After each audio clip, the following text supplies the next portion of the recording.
ግብጽ የአሰብንና የዱራሌ ወደቦችን ለማልማት ስምምነት መፈጸሟ ተነግሯል። ይህም ኢትዮጵያ ላይ ጫና የሚፈጥር ተግባር ተደርጎ ይታሰባል ተብሏል። ግብጽ በኤርትራና በጅቡቲ የሚገኘውን ስትራቴጂክ የወደብ ማልማት ስራዎች ለመስራት መስማማቷን የካይሮ ምንጮች ጠቅሰው አቡዳቢ የሚገኘው ዘ ናሽናል ጋዜጣ ዘግቧል። ይህም በመካሄድ ላይ ባለው የአባይ ወንዝ ውዝግብ ሳቢያ ወደብ በሌላት ኢትዮጵያ ላይ የሚደረገውን ጫና እንደሚያበዛውም ተጠቁሟል። ግብጽ በሚስጥር በፈረመቻቸው ስምምነቶች መሰረት በኤርትራ የሚገኘው የአሰብ ወደብ እንዲሁም በጅቡቲ የሚገኘውን የዱራሌ ኤደን ባሕረ ሰላጤ ወደብ ለማዘመን ተስማምታለች ተብሏል።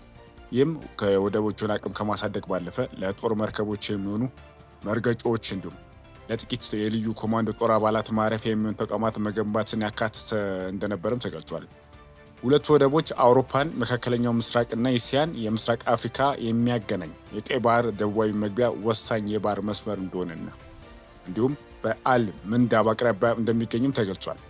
ሁለቱ ሀገራት ኤርትራና ጅቡቲ የምታዋስነው ኢትዮጵያም ለሸቀጥ ልውውጥ በከፍተኛ ሁኔታ በዱራሌ ወደብ ላይ ጥገኛ ናት። በመሆኑም በዋናው የባህር መውጫ በቀይ ባህር ላይ ጎረቤት ሀገር ግዛታዊ ወይም ወታደራዊ ይዞታ ለመመስረት የምታደርገው ጥረት ለረጅም ጊዜ ስትቃወም ቆይታለች። ግብጽ እንደ ምንጮቹ ገለጻ ከኤርትራ ጋር የተደረገው ስምምነት የጸደቀው ፕሬዚዳንት ኢሳያስ አፈወርቂ በጥቅምት ወር መጨረሻ ላይ ካይሮ በጎበኙበት ወቅት ሲሆን የጅቡቲ ስምምነት ደግሞ በከፍተኛው የግብጽና የጅቡቲ ባለስልጣናት መካከል በተናጠል የተደረገ ድርድር ተከትሎ ነው። ሁለቱ ስምምነቶች የግብጽ የጦር መርከቦችን እንዲሁም ሰርጓጅ መርከቦች እንዲሁም ወታደራዊ ሄሊኮፕተሮች ተሸካሚ መርከቦች ጨምሮ በሁለቱ ወደቦች ነዳጅ እንዲያቀኑና ስንቅ እንዲያመላልሱ የሚያስችል የመሰረተ ልማት ማሻሻያዎች ያካትታል ተብሏል። ከጅቡቲ ጋር የተደረገው ስምምነት ወደ ዱራሌ ወደብ የሚያመሩ አውራ ጎዳናዎችን ማሻሻል የሚያካትት መሆኑንም በዚሁ መግለጫ ላይ ተመላክቷል። እንደ ካይሮ ምንጮች ለዘናሽናል ጋዜጣ ሲናገሩ ስምምነቶቹ በሁለት ሀገራት ውስጥ ስለሚኖረው ወታደራዊ ተሳትፎ ሕጋዊ እውቅና ይሰጣል ተብሏል።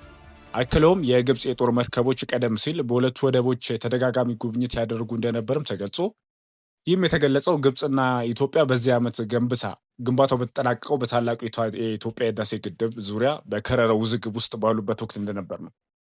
ለውሃ ፍላጎት ሙሉ በሙሉ በመባል ደረጃ በአባይ ወንዝ ላይ የምትደግፈው ግብጽ ግድቡ የህልውና ስጋት እንደሆነባት ትገልጻለች። ምክንያቱም ግድቡ ወሳኝ የሆነ የውሃ ድርሻ ሊቀንስባት እንደሚችልና ድርቅ በሚከሰትበት ጊዜ ኢትዮጵያ ወደ ታችኛው ተፋሰስ ሀገራት በሚፈሰው ውሃ ላይ ተገቢ ያልሆነ ቁጥጥር እንዲኖራት ያስችላል በሚል ስጋት ነው። ኢትዮጵያ በበኩሏ ግን ግድቡ ጥቅማቸውን እንደማይነካና ለካይሮም ሆነ ለካርቱም በተደጋጋሚ ማረጋገጫ የሰጠች ሲሆን የፕሮጀክቱ ኢኮኖሚ ጠቀሜታ እንዲሁም ግድቡ በራስ ገዝ የማስተዳደር ሉዓላዊ መብቷን አበክራ ስትገልጽ ቆይታለች። ከግብፅና ከሱዳን ጋር በግድቡ ዙሪያ የሚደረገው ድርድር ከ10 ዓመታት በላይ የተቋረጠ ሲሆን የመጨረሻው ዙር ድርድር ከ2 ዓመት በፊት ሳይሳካ ቀርቷል። ውድ አድማጮች፣ ለዚህም ምላሽ ይሆን ዘንድ ግብፅ እንደ ሶማሌ፣ ጅቡቲ፣ ኤርትራና ኬንያ ካሉ የኢትዮጵያ ጎረቤት ሀገራት ጋር ያላት ወዳጅነት አጠናክራ መቀጠሏን ተገልጿል። ይህም የቴክኒክና የመከላከያ ድጋፍ እንዲሁም በአንዳንድ ሁኔታዎች ወታደሮችን ማስፈር ያካተተ ነው። ባሳለፍነው ዓመት ካይሮ ከሞቃዲሾ ጋር የመከላከያ ስምምነት ካደረገች በኋላ ወታደራዊ አማካሪዎቿን ወታደሮችን ወደ ስፍራው የላከች ሲሆን የአልሸባብን ለመዋጋት የሚረዱ መሳሪያዎችና የጸረ ሽብር ድጋፎችን ሰጣለች። ውድ አድማጮች፣ በተጨማሪም በአገሪቱ በሚሰማረው አዲስ የአፍሪካ ህብረት የሰላም አስከባሪ ተልዕኮ ውስጥ የመሳተፍ ዕቅድ እንዳላት ከዚህ በፊት አመላክታ ነበር። በግድቡ ዙሪያ ወሳኝ የሆኑ የሁለትዮሽ ሆነ የሶስትዮሽ ድርድር አለመኖሩ ካይሮ ትኩረቷን ወደ ቀጠና ጉዳዮች እንድታዞር እንዲሁም ከአዲስ አበባ ጋር የገባችበት ውጥረት ይበልጥ እንዲባባስ አድርጎታል ይላል የኢትዮጵያ ኢንሳይት ዋና አዘጋጅ ዊሊያም።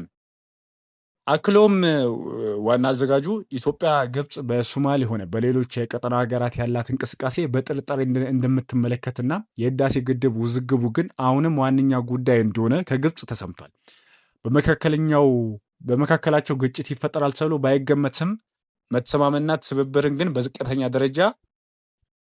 ደረጃ ላይ እንዲገኝ ያደርገዋል ሲል የኢንሳይት ዋና አዘጋጅ ዊሊያም ይናገራል። እነዚህ የወደብ ስምምነቶች ግብጽ በአፍሪካ ቀንድ ላይ ያላትን ተጽዕኖ ለማሳደግና ቀጠናዊ ጥቅሞችን ለማስከበር ለምትከተለው ስትራቴጂ ሌላ ተጨማሪ እርምጃ ነው። ይህም እርምጃ የተወሰደው በተለይም ኢትዮጵያና በኤርትራና በጅቡቲ በኩል ያለው የባለ የኢኮኖሚ ፍላጎት ለማሳካት ጥረት እያደረገችበት ባለችበት ሰዓት ነው ኢትዮጵያ። እንደ ሁለቱ ሀገራት መንግስታት መግለጫ ከሆነ የግብፅ ፕሬዚዳንት አብዱል ፈታህ አልሲሲ እና የኤርትራው ፕሬዚዳንት ኢሳያስ አፈወርቄ በጥቅምት ወር 2018 ዓመት መጨረሻ ላይ በካይሮ ሰፊ ውይይት ተደርጎበት ነበር። በዚህ ጉዳይ ላይ ውድ አድማጮች ውይይቶችንም በሁለቱ ሀገራት መካከል ያለውን የሁለትዮሽ ግንኙነት በማጠንከር እንዲሁም በአፍሪካ ቀንድና በቀይ ባህር አካባቢ መረጋጋት ለማስፈን የሚደረግ ጥረቶች በማስተባበል ላይ ያተኮረ እንደነበር ተገልጿል።